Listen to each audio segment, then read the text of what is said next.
आप सभी का स्वागत है। अब इस पार्ट में हम और कौन कौन से देश हैं जो ओपन हो चुके हैं उनके बारे में जानेंगे। तो आइए जानते हैं। सर्बिया एक वीजा ऑन अराइवल कंट्री है। यूरोप के बिल्कुल मिडल में लोकेटेड ये कंट्री जो है, इसमें लोगों को मतलब काफ़ी सारे व्यूवर्स कहते हैं कि भाई अच्छी बात है, अगर कहीं का वीज़ा नहीं मिलता तो हम एटलीस्ट सर्बिया तो जा सकते हैं, हम देख तो सकते हैं, बिल्कुल जा सकते हैं। बट आपको ये समझना होगा सर्बिया का इमिग्रेशन थोड़ा सा टफ है। उसके लिए आपकी फ़ाइल काफ़ी ठीक से बनी हुई होनी चाहिए। आप किस कंट्री से आ रहे हैं, किस पर्पज़ से आ रहे हैं, आपको क्लियरली समझना होगा। अगर आप वहाँ पे 2-4 दिन के ट्रिप पे जा रहे हैं और आपके पास प्रॉपर डॉक्यूमेंटेशन नहीं है अपने इस पर्पस को जस्टिफाई करने के लिए, तो इमिग्रेशन ऑफिसर आपको एंट्री डिनाई भी दे सकता है। वो मना कर सकता है, जी मैं आपको अलाउ नहीं कर सकता। कई बार तो ऐसा भी होता है कि अगर आप किसी थर्ड कंट्री से जा रहे हैं, लेट्स से आपने यहाँ से दुबई गए, दुबई से सर्बिया जा रहे हैं, तो कई बार दुबई वाले ही आपको बोर्डिंग नहीं देते हैं, ऐसा भी हो जाता है। तो इसलिए जब भी आप जाएं, जब भी अपना ट्रैवल प्लान करें, हमेशा एयरलाइंस के साथ क्रॉस चेक करें कि भाई देखिए मैं दुबई तो आ रहा हूँ, मेरा नेक्स्ट जो ट्रिप है मेरे को बेलग्रेड जाना है और बेलग्रेड से फिर वापस मैं इंडिया आऊँगा या रशिया जाऊँगा, जो भी आपका प्लान है व्हाटएवर। उस केस में आपको एयरलाइन से रिकंसीडर करना चाहिए, कंफर्म करना चाहिए, अपने ट्रैवल एजेंट से कंफर्म करना चाहिए। मेरी राय माने तो वाया फ्लाइट्स को अवॉइड करना ही ज़्यादा बेटर रहेगा, एटलीस्ट जाते वक्त। डायरेक्ट फ्लाइट हो सर्बिया की तो ज़्यादा बेटर है। अगर आप रशिया से जा रहे हैं, स्ट्रिक्टली अवॉइड करें, क्योंकि रशिया के थ्रू जाने वाले जो ट्रैवलर्स होते हैं उनको खासा प्रॉब्लम होती है इमिग्रेशन में। तो ये 2-4 चीज़ें आपको अच्छे से समझनी होगी और आप सर्बिया में बहुत अच्छे से ट्रैवल कर पाएंगे। बेल्जियम ने काफ़ी पहले ही अपना वीज़ा कैटेगरी को ओपन कर दिया था, टूरिस्ट को छोड़ के बाकी कैटेगरीज ओपन कर दी थी। और फिर टूरिस्ट के लिए उन्होंने कहा कि ठीक है आप हमें ईमेल करो, हमें लगेगा आपको देना जरूरी है तो हम आपको देंगे। काफ़ी लोगों ने ईमेल किए थे, काफ़ी लोगों को पॉजिटिव रिप्लाई आए भी, कई लोगों को रिप्लाई नहीं आए। तो बेल्जियम ने फिर अब ये कंजूसी खत्म कर दी है। कुछ टाइम पहले उन्होंने जो है ओवरऑल वीज़ा कैटेगरीज अपनी ओपन करके और अपॉइंटमेंट्स देनी शुरू कर दी थी कि आप आ सकते हैं, अपॉइंटमेंट ले सकते हैं। बट अगेन देखिए ये टाइम टू टाइम डिपेंड करता है। जैसे अपॉइंटमेंट्स हो सकता है कि आप दिल्ली से चेक कर रहे हो, आपको ना मिल रही हो, बट अगर आप हैदराबाद की लोकेशन सेलेक्ट करेंगे हो सकता है आपको तुरंत मिल जाए। मुंबई की करेंगे हो सकता है ना मिल रही हो, लेकिन चेन्नई करेंगे हो सकता है तुरंत मिल जाए। ये डिपेंड करता है, ये फ्लक्चुएट करती रहती है। आप ये ना सोचें कि अभी वहाँ पे अपॉइंटमेंट आ रही थी एकदम से कैसे गायब होगी। अगर आ रही थी गायब हो भी तो दोबारा आ सकती है वो, और अगर पहले नहीं आ रही थी तो हो सकता है अब आ सकती है, आ रही थी तो हो सकता है वो ना भी आ रही हो। ये डिपेंड करता रहता है, क्योंकि जैसे आप सिस्टम पे लॉगिन करे बैठे हैं ऐसे हज़ारों लोग हैं जो अपने सिस्टम पे लॉगिन करके अपॉइंटमेंट्स की तलाश कर रहे हैं। तो अगर आप जाना चाह रहे थे बेल्जियम तो कोविड-19 की नेगेटिव रिपोर्ट लेकर जाएं। वहाँ पे जो मैंडेटरी क्वारंटीन था, अगर आपने दोनों डोसेज ले रखी हैं तो आपके लिए कंपलसरी नहीं है, और दोनों डोसेस के सर्टिफिकेट भी कैरी करें और पासपोर्ट में इंटीग्रेट भी करा कर जाएं, ये आपके फेवर में ही रहेगा। नेक्स्ट है बेलारूस। बेलारूस के लिए बहुत सारे लोग बड़े कंफ्यूज हो रहे हैं कि अगर हमारे पास रशिया का वीज़ा है तो क्या हम बेलारूस जा सकते हैं। देखिए आंसर सीधा सीधा नो है। कुछ लोगों को वीज़ा मिले हैं, कैसे मिले हैं ये मैं एक अलग से एक वीडियो में आपको बहुत अच्छे से समझाऊंगा। बट अभी मैं आपको बताना चाहता हूं कि बेलारूस जाने के लिए आपके पास इनविटेशन होना चाहिए। विदाउट इनविटेशन आपको प्रॉब्लम आ सकती है। प्रॉब्लम क्या आ सकती है, आपका एप्लीकेशन ही नहीं सबमिट होएगा। सीधी सीधी सी आपको बात बताऊं तो बेलारूस से कोई बेलारूशियन कंपनी हो, बेलारूशियन नेशनल हो, कोई आपका फ्रेंड हो, कोई रिलेटिव हो, कोई भी हो जो आपके नाम पे इनविटेशन एक अरेंज करा सके, तो ही आप एप्लीकेशन अपनी सबमिट करा सकते हैं। ये इसकी मिनिमम एलिजिबिलिटी है। उसके अलावा आपके अकाउंट स्टेटमेंट और प्रूफ ऑफ एम्प्लॉयमेंट तो डेफिनेटली वो चेक करेंगे ही करेंगे।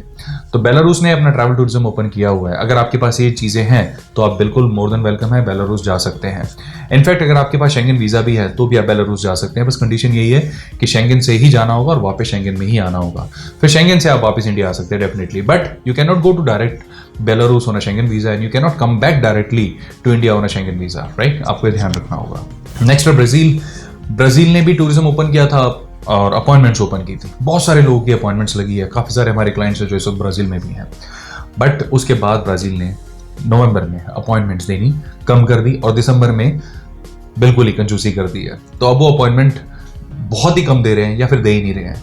कुछ वो वेट भी कर रहे हैं कि भाई ये जो भी वायरस सिचुएशन है थोड़ी सी कंट्रोल में आ जाए, थोड़ा सा वो भी ये वेट कर रहे हैं। क्योंकि देखिए जो सेकंड वेव जब इंडिया में आया था तो काफ़ी लीनियंसी लोगों ने रखी थी, काफ़ी उन्होंने इग्नोर किया था, इसलिए वो इतनी लीथल थी, इतना ज़्यादा लोगों को नुकसान हुआ था, इतना जान माल लोगों को नुकसान हुआ, कितने सारे लोगों ने अपनी जानें गंवाई। तो ये चीज़ अब जो थर्ड फोर्थ वेव आ रही है इस पे सारी कंट्रीज बड़ी चौकस हो रखी हैं, तो इसलिए वो अब ऐसा रिस्क नहीं ले रही हैं। तो इसलिए आपको बार बार ये सुनने को मिलेगा। बट किसी ने भी अपने वीज़ा ऑपरेशंस क्लोज नहीं किए हैं, अच्छी बात ये है। ज़्यादा उन्होंने अपॉइंटमेंट्स में रिस्ट्रिक्शंस लगा दी हैं जो आने वाले टाइम में फिर से रिलीज हो जाएंगी। तो ब्राज़ील की as of now appointments open नहीं है, but I can assure you आने वाले टाइम में डेफिनेटली ओपन हो जाएंगी। नेक्स्ट है रशिया। रशिया में बहुत सारे लोग जा रहे हैं और जाने का प्लान कर रहे हैं, तो बी केयरफुल। रशिया का इस वक्त रिफ्यूजल रेट थोड़ा सा हाई चल रहा है। अप्रूवल रेट है अच्छा है, 80 से 90% है, बट जो 100% अप्रूवल रेट होता था रशिया के इसी टाइम में, इस वक्त नहीं है। तो आपको थोड़ा सा ध्यान रखना होगा रशिया का वीज़ा फाइल करते वक्त, क्योंकि इस वक्त रिफ्यूज़ल आ सकता है और लोग के आ भी रहे हैं। तो उसका रीजन क्या है? Again to contain the spread of this virus, nothing else. Next है आयरलैंड। आयरलैंड ने ओपन किया था कि ठीक है जी हम ओपन है, आइए। उसके बाद उन्होंने कहा कि नहीं जी आप आइए अगर आपके पास पहले से आयरलैंड वीज़ा है। फिर उन्होंने कहा नहीं जी आप आइए अगर आप इसेंशियल सर्विसेज में।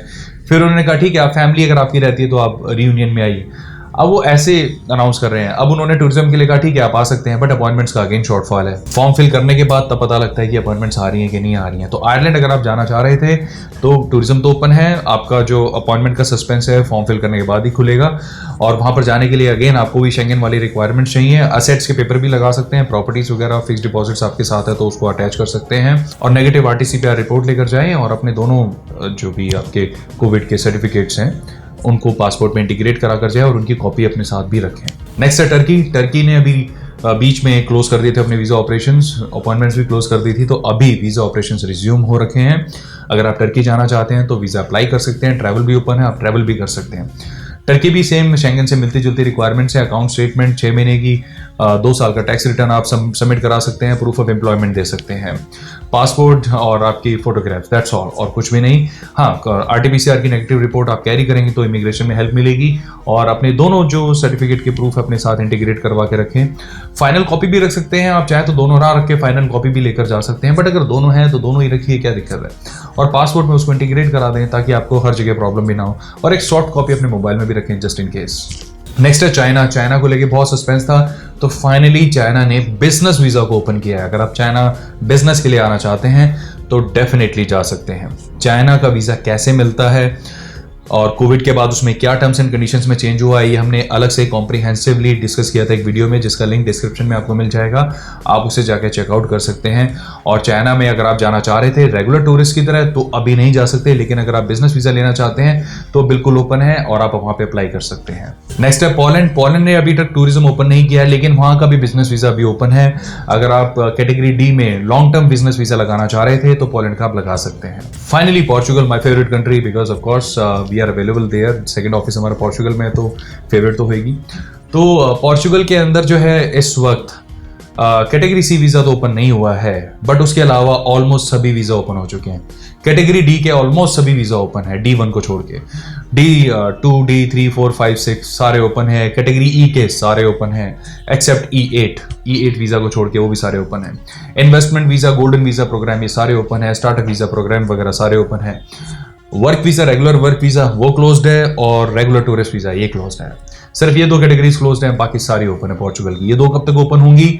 उम्मीद है अगर ये वायरस ज्यादा ना फैले, अभी हफ्ता 10 दिन 15 दिन में कंटेन हो जाता है तो फरवरी में ओपन होने के पूरे चांसेस हैं। नेक्स्ट है माल्टा, क्योंकि माल्टा के पीछे काफी सारे क्वेश्चंस आते हैं, तो माल्टा की सिर्फ और सिर्फ अभी वर्क वीजा की अपॉइंटमेंट्स एसेंशियल सर्विसेज में जो आती हैं वही मिल रही है, that's all. Finally Sri Lanka. Sri Lanka हमारे जो नेबर हैं उन्होंने बीच में अपना टूरिज्म ओपन किया था लेकिन फिर क्लोज हो गया था। वहां पे आपने न्यूज में भी सुना होगा फूड क्राइसिस हो गए थे, तो काफी सारे लोगों ने ट्रैवल नहीं किया ये सोच के कि वहां पे कोई सिविल वॉर या दंगे वंगे ना हो जाए। ऐसा कुछ भी नहीं है, ये सारी चीज़ें अफवाह थी। श्रीलंका बहुत ही पीस लविंग कंट्री है, बहुत ही ऑर्गेनाइज्ड और पढ़े लिखों का देश है, तो आप वहाँ पर जाना चाहें तो जा सकते हैं।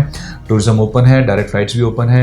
इनफैक्ट अगर आप अपने पैसे बचाना चाहते हैं तो यहाँ से आप चेन्नई जा सकते हैं या त्रिवेंद्रम जा सकते हैं और वहाँ से अपनी फ्लाइट कोलंबो की बुक करा सकते हैं, जो कि बहुत सस्ती पड़ती है। बट अगर आप अपना टाइम बचाना चाहते हैं तो दिल्ली से डायरेक्ट फ्लाइट भी ले सकते हैं। मालदीव्स ओपन है, वीज़ा की कोई रिक्वायरमेंट ही नहीं है। RT-PCR नेगेटिव रिपोर्ट कैरी करें, दोनों कोविड के सर्टिफिकेट कैरी करें, दैट्स ऑल। एस्टोनिया फाइनली रह गया था बताना, एस्टोनिया भी ओपन हो चुका है। एस्टोनिया की भी काफ़ी रिक्वायरमेंट आती है कि एस्टोनिया ओपन हुआ नहीं हुआ, ये सारा क्वेश्चंस लोगों के मन में रहता है, तो एस्टोनिया फाइनली ओपन हो चुका है। आप वहाँ पर जाएं तो कैटेगरी सी के लिए भी अपॉइंटमेंट्स ईजिली अवेलेबल हैं। अगेन RT-PCR नेगेटिव रिपोर्ट और आपके कोविड-19 के सर्टिफिकेट्स आपके पास होने चाहिए, that's all. Iceland in Schengen area. Iceland was one of the first country after Switzerland to open for Indians in 2021 July. हो गया था आइसलैंड। आइसलैंड ने कहा था आप अगर आना चाहते हैं हमारे देश में, आपके पास अगर WHO अप्रूव्ड वैक्सीन लगी हुई है, जो उस वक्त सिर्फ कोविशील्ड थी, अब तो कोवैक्सीन भी हो चुकी है, तो आप हमारे देश आ सकते हैं। तो अभी भी आइसलैंड की अपॉइंटमेंट्स ओपन है और ट्रैवल ओपन है। आइसलैंड की अपॉइंटमेंट्स कई सारे कॉन्सुलेट्स में डेनमार्क हैंडल करते हैं, तो आपको ये VFS सेंटर वाले हेल्प कर देंगे, आपके ट्रैवल एजेंट आपकी हेल्प कर सकते हैं इसमें। 3 और कंट्रीज रहती हैं, फिनलैंड, नीदरलैंड एंड लग्जमबर्ग। तीनों ही ओपन है, तीनों की सेम कंडीशंस है कि आपके पास नेगेटिव RT-PCR रिपोर्ट हो, कोविड-19 के सर्टिफिकेट्स इंटीग्रेटेड हो, लग्जमबर्ग उसमें न्यू एंट्री है, फिनलैंड पहले हो चुका था, नीदरलैंड बाद में हुआ था, अब लग्जमबर्ग भी हो चुका है। इन तीनों में से मैं नीदरलैंड्स के लिए आपको थोड़ा सा इस वक्त मना करूंगा, अभी अप्लाई ना करें, थोड़ा सा वहाँ का रिफ्यूजल रेट ज़्यादा चल रहा है, क्योंकि नीदरलैंड्स अपने बॉर्डर शेयर करता है सब बड़े बड़े देशों के साथ, और क्योंकि फ्रांस और जर्मनी दोनों जगह इस वक्त वेव काफ़ी पीक में चल रही है, तो नीदरलैंड्स ने थोड़ी सी रिस्ट्रिक्शंस लगाई हुई है। तो फॉर द टाइमिंग इस वक्त के लिए नीदरलैंड्स को हम अवॉइड कर सकते हैं, और हफ्ता 10 दिन के बाद दोबारा वहाँ पे अप्लाई करने की सोच सकते हैं। तो ये थे वो सारे देश जहाँ पर आप ट्रैवल कर सकते हैं, वीज़ा लगा सकते हैं। उम्मीद है आपको डिटेल्स काफ़ी यूजफुल रहेंगी, और भी काफ़ी सारी एक्टिविटीज़ और जो भी न्यूज़ हैं, अपडेट्स हैं, उसको लेकर हम बहुत जल्द फिर मिलेंगे। हमारी कोई भी हेल्प चाहिए तो डेफिनेटली हमें ज़रूर कॉन्टैक्ट करें। अपना समय देने के लिए धन्यवाद। बाय।